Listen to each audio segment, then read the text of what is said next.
Hello, fine heads. Hi, folks, talkers out there. We are a couple of talking heads, I guess, aren't we? Are we? This talking head's name is Keith, and that talking head's name is Dell. Yes. And we're together, I guess, called Renjeaux, and we listen to cool albums. We do. And today we are listening to Talking Heads. Fear of music. I don't know. I'm afraid of this one. You know, honestly, I was afraid of this album. I was afraid of this album, man, when I first got it. It was way over my head. And just the music was, and the artwork, and it was just, whew.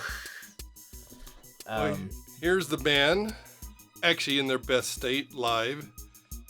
Because if you ever seen them live, if you ever got to see them live, it was pretty damn cool. Jerry Harrison on guitar there, but he also plays keyboards and sings. Chris France, the drummer. Yep. David Byrne. Solid. Yeah, solid drummer. Byrne, David Byrne, the guitarist. Front man, songwriter and front freak. And Tina Weymouth, the bass player. Awesome bass player. Yes. Solid, creative, innovative, fun sing-alongable bass lines. Right. Yep. So talking about sing-alongable. Talking about sing-alongable and Gadgy Berry Bemba Glad. Yeah, this was actually a cool opener, but you know, this one totally, according to Jerry, this one led directly into the next album, Remain in Life. Yep. African influenced disco track. Yeah, we go.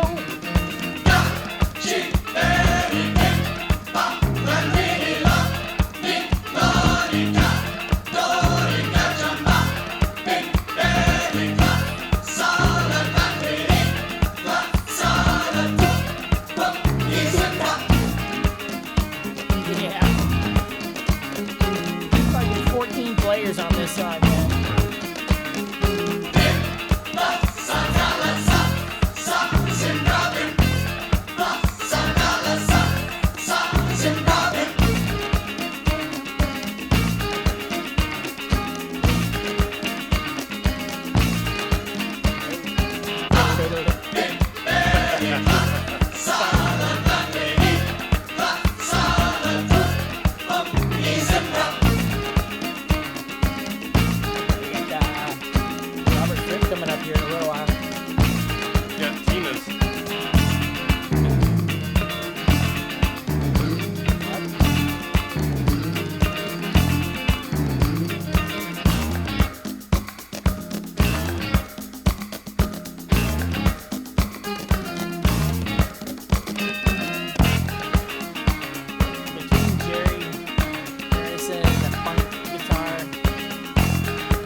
talking drums, we got djembe, we got surdo, we got congas, and of course Chris France, percussion.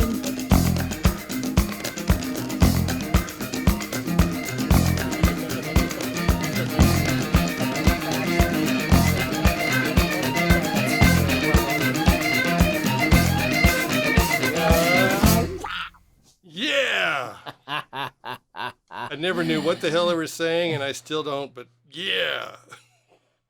Well, I didn't know until today that the lyrics are actually based on a Hugo Ball Who? poem. Hugo Ball, one of the Dadaists from the early 1900s, 20th century. Okay. Dadaist. Dadaist. The Dadaists Yeah, no, were I do know about European. them. I just don't know them personally. Yeah. Sorry. Well, yeah, me and Hugo, we had lunch yesterday, Yeah. so he told me about that. It's actually pretty cool that he kind of made up this language, and apparently this is only one of his poems that was this kind of made up language. So it's cool that David Byrne, man, he's such an artist, right? And he's an artist's artist, and he knows art history, and so it's cool that he's drawing from the Dadaist, and then they're going with. I always thought it was a real African language. Yeah, I did too. I assumed it was.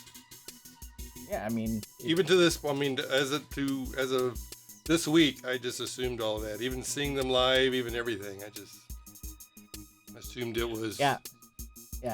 Something, but of course. So not. that's a great opener. I think this is the first I actually heard Talking Heads, and I knew it was Talking Heads. I may have heard, Take Me to the River, maybe on the radio. Yeah. But I didn't know who it was. But this was one of our 10 for a Penny albums. Yeah. From the Columbia Record Music Club, where you join the club and you get 10 records for a penny, and then remember about last year we started going, hey, what were those 10 that we had? Yeah. I don't think. Yeah. It took us about 2 nights to get it all. I think. Figure it out. I think because we wanted to make sure that we went back to that, because that was such a life changer for us. I mean, that got us really 20 albums, man. Boom, and we just sucked them up. But this one, it took me years to, I listened to it once, maybe twice when I first got it, and it just freaked me out. I had no idea, just like, I didn't know how to process it. And I thought it was a lot of fun. We like Devo. We did like Devo, and some of it kind of reminded me of a little bit of a Devo feel to it. Just some of the quirkiness of it. But it wasn't. It definitely wasn't that. But it was much more. It was. Well, Devo was fun. Yeah. Devo was. They meant to be fun, and right. But this album was just dark. I mean, look at the album cover. No, right? And then that picture that's on the inside, and the name, alien looking from Fear, and the name exactly, and then so many of the songs were just so freaking weird that Anyway, it took me probably a year at least, 2 probably, to actually, to start understanding it and getting some sort of grip on, okay, how to listen to it, what was the purpose, and, to learn enough about it to where it wasn't completely intimidating. So now I really think that this is Talking Heads' most versatile album, most varied. Yeah, I can see that, because there's a little bit of more songs about building and food, and there's a little bit of Remain in Light on there. Yeah. So it's kind of a bridge between those two. But yes, it's kind of all over the place. If you expect one song to sound like the other, it really doesn't. Yeah. I mean, and they had never done anything like this, Zimbra before. So and then. Yeah, and then it didn't happen again until Remain in Light. So, but it clipped a lot. Anyway. What I'm used to is just going right into it. Yeah. Yeah. It just. It's smooth.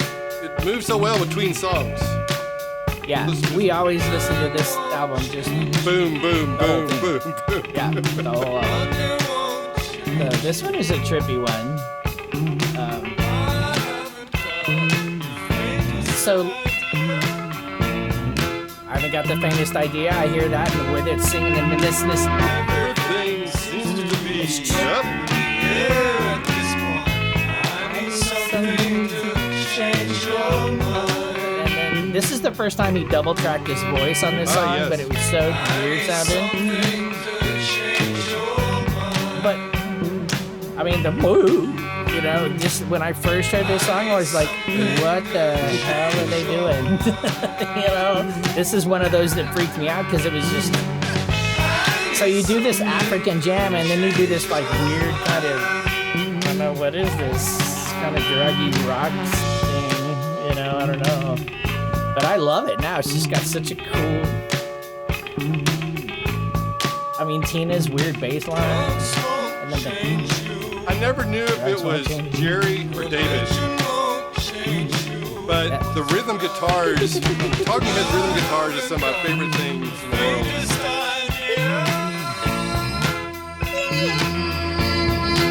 And then there's that. Up in the air. I take lines from this album to my times in life and going, everything seems to be up in the air. I know. It's like a movie, you know, it's like one of those quotable movies type of thing. It is. Mind. I find myself just going, mind, every once in a while.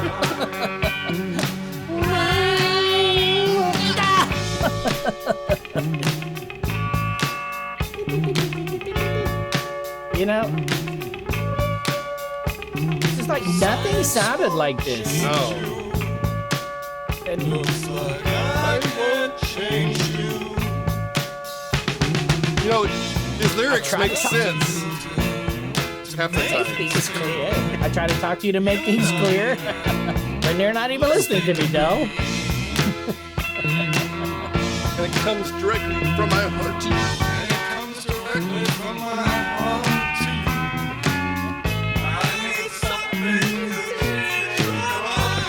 I'm not sure exactly if. Yeah, he's trying to talk to me. I'm not. He says I'm not listening to him. I don't think he's listening to me. You know.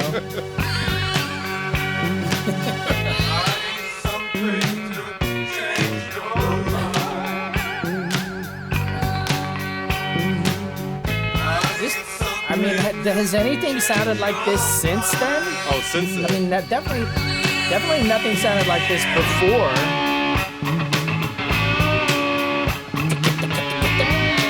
That's gotta be Jerry.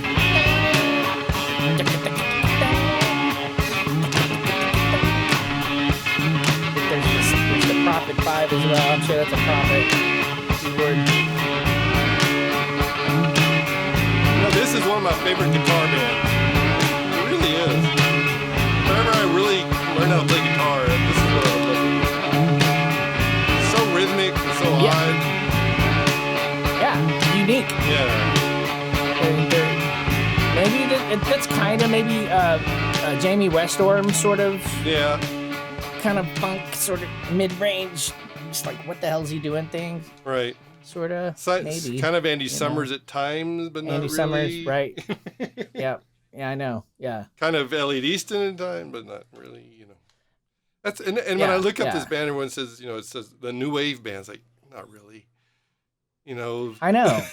I know. I mean, but they're so hard to categorize. I mean, new wave was sort of as close as you could get at the time because it wasn't rock and roll. It wasn't pop. It wasn't disco. It wasn't, you know, R&B. It wasn't. But it so had. What was it? But Well, it had all of that. a bunch of that. Kind of. Exactly. Country. Some had some country in it, you know, and so yeah. I mean, they just always had a unique sound, and then of course they had that freaking weird front man, and you know, and his vocal delivery just so unique, you know, and then the lyrics, who knows. And then the band, though, you know, the band, Jerry's a really unique guitar player. Tina's a unique bass player. I think Chris is probably the most conventional player. But the so drummer. freaking tight, solid. But just solid, Yep. exactly. And so that was why it's so cool for me when they added, you know, like in Zimbra, they added other players that were just like, okay, because Chris could just hold it down and everybody else is just like shredding on top, you know. Well, there's Chris and Tina, who's actually is a couple. In fact, yep. Chris and David were in a band in, where were they? Chicago? Where were they? Keith, I'm blanking out. I think it was Chicago. And then they moved to, that didn't work. Really? And they moved to New York. Okay. And Tina went with them. Tina was Chris's girlfriend. Okay. And they didn't have a bass player. So Chris kind of talked Tina and said, hey, what if you play bass? And she came in with the bass. And actually, it's said that David Byrne actually made her try out about 3 different times, and it worked. So there you go. That's your bass player. You know, I love it. yeah. I love it, man. So. I always loved about the Talking Heads, not the Talking Heads, about Talking Heads, that they had a girl bass player. I just, I love bass players, right. And I love girls, and I love girls bass players the better. Yeah, I mean the best. So, yeah.